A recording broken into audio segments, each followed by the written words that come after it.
Hello friends. तो आज हम लेक्चर सेकेंड लेंगे 2026 साइंस वन का महाराष्ट्र स्टेट बोर्ड का जो भी क्वेश्चन पेपर आया था उसके उसके ऊपर डिस्कस करेंगे, उसके आंसर की के ऊपर डिस्कस करेंगे। तो उसमें एक क्वेश्चन आया था गिव रीज़न करके कि atomic radius goes on increasing down the group. Okay, तो इसके लिए मैंने एक एग्जांपल बताया आपको कि ग्रुप वन लेते। चलो, उसमें क्या है, हाइड्रोजन, लिथियम, सोडियम, पोटेशियम। यहाँ पे देखो इलेक्ट्रॉनिक कॉन्फ़िगरेशन, हाइड्रोजन का 1, यहाँ पे लिथियम का 2 1, सोडियम का 2 8 1 पोटेशियम का। यहाँ पे क्या समझ में आ रहा है आपको इसके ऊपर से कि जैसे जैसे हम लोग नीचे जा रहे हैं ग्रुप में, जैसे जैसे नीचे जा रहे हैं वहाँ पे क्या ऐड हो रहा है, एक एक शेल ऐड होते जा रहा है। सोडियम का सॉरी पोटेशियम का क्या है, 4 शेल है, सोडियम में 3 शेल है, लिथियम में 2 शेल है, हाइड्रोजन में एक ही शेल है। यहाँ पे मैंने एक नीचे डायग्राम भी बनाया, देखो लिथियम का एंड सोडियम का, लिथियम सोडियम का नीचे डायग्राम भी बनाया।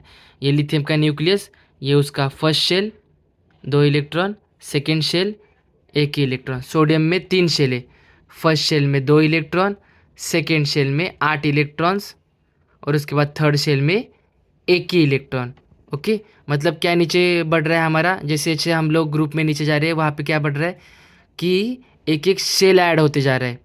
आउटर मोस्ट शेल नंबर, मतलब एक एक शेल ऐड होते जा रहा है, नंबर ऑफ शेल इंक्रीज हो रहा है वो एलिमेंट के लिए, बराबर। तो एटॉमिक रेडियस एक कंसेप्ट है कि एटॉमिक रेडियस क्या रहता है कि जो भी हमारा न्यूक्लियस है वहाँ से लेके आउटर मोस्ट सेल तक, न्यूक्लियस से लेके आउटर मोस्ट सेल तक का जो डिस्टेंस होता है वो क्या होता है, एटॉमिक रेडियस होता है। Atomic radius is the distance between the nucleus of the atom and its outer most shell.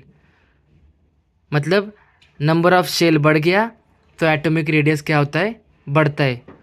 यही रीज़न है कि as we go down the group atomic radius goes on increasing, क्योंकि एक न्यू शेल ऐड होते जा रहा है। जैसे जैसे हम नीचे जाएंगे वैसे वैसे क्या हो रहा है, एक न्यू शेल ऐड होते जा रहे हैं। यहाँ पे देखो लिथियम का 2 ही शेल था, सोडियम का 3 शेल हो गया, लिथियम सोडियम। अगर यहाँ पे मैंने पोटेशियम का डायग्राम निकाल रहा था तो यहाँ पे मुझे 4 शेल दिखाना पड़ता था, बराबर। हाइड्रोजन 1 ही शेल, लिथियम का 2 शेल शेल सोडियम का 3 शेल, पोटेशियम का 4 शेल है।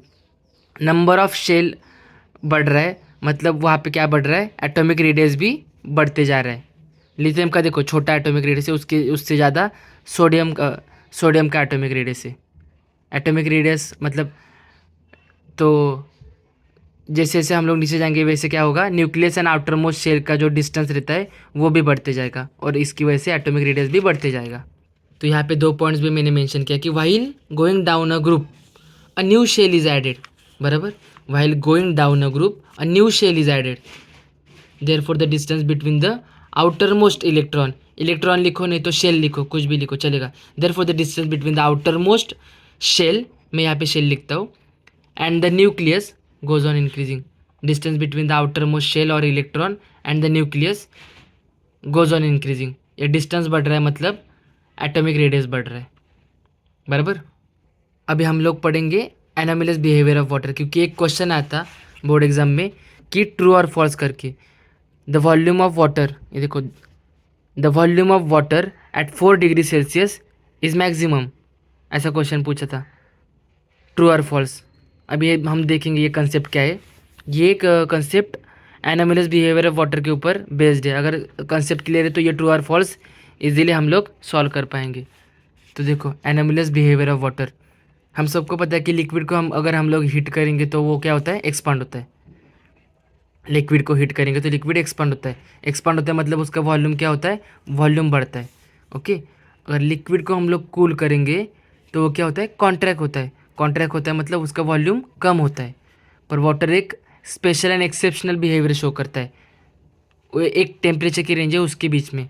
वाटर को अगर हम लोग हीट करेंगे 0 degree Celsius to 4 degree Celsius, water को हीट करेंगे 0 degree Celsius to 4 degree Celsius, हम सबको पता है ना, लिक्विड को हीट करेंगे तो एक्सपांड होता है। लेकिन वाटर क्या होता है, हीट करेंगे 0 degree Celsius to 4 degree Celsius तो वो क्या होता है, कॉन्ट्रैक्ट होता है। यही उसका स्पेशल बिहेवियर है। इसको ही हम लोग क्या बोलते हैं, एनोमलस बिहेवियर ऑफ वाटर। अभी देखो वाटर को हीट करेंगे 0 degree Celsius to 4 degree Celsius तो वो क्या हुआ, कॉन्ट्रैक्ट हुआ। कॉन्ट्रैक्ट हुआ मतलब उसका वॉल्यूम क्या रहेगा, मिनिमम रहेगा।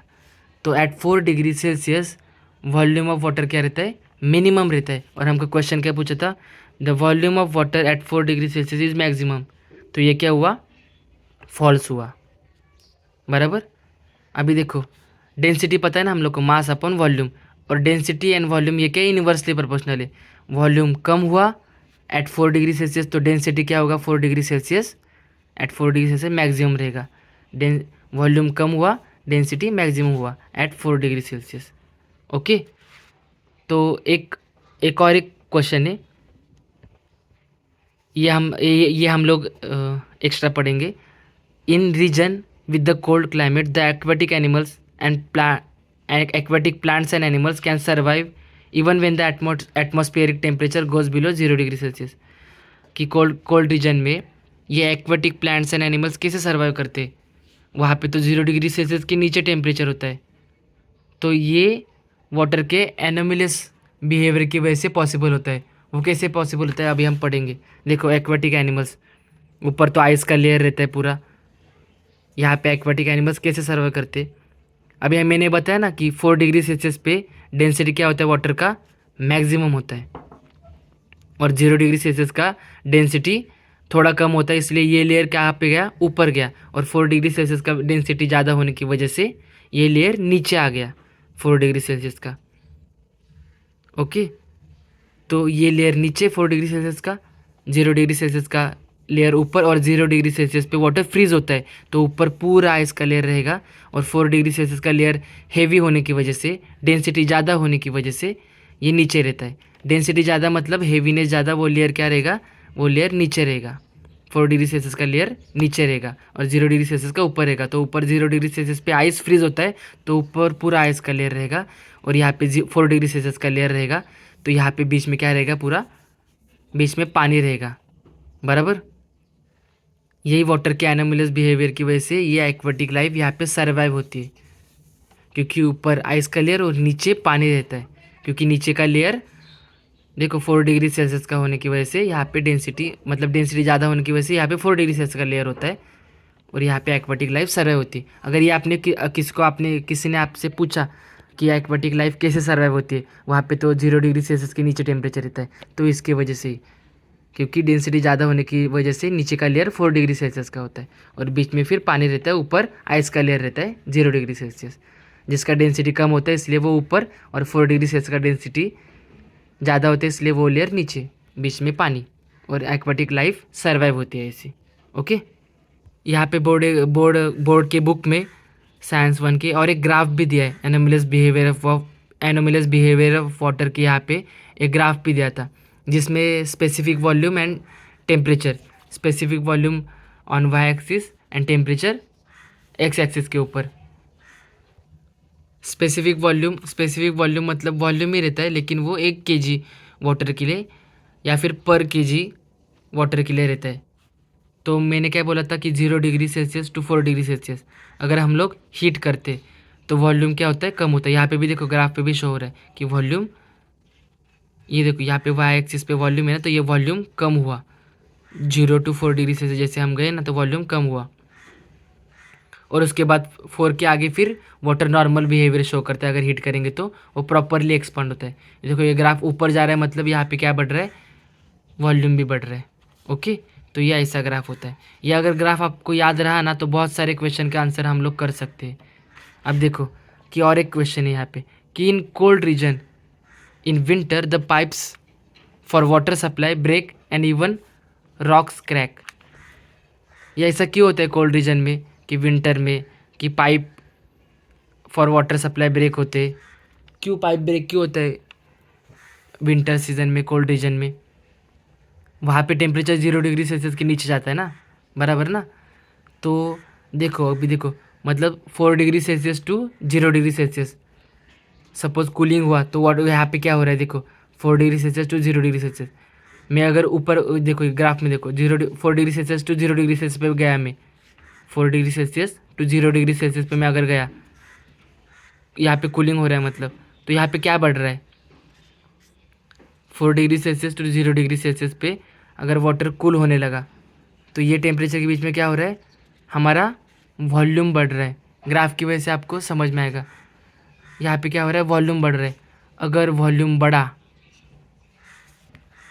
तो इसकी वजह से ही पाइप के अंदर जो वाटर है वो बर्फ़ बनने के बाद उसका वॉल्यूम बढ़ता है।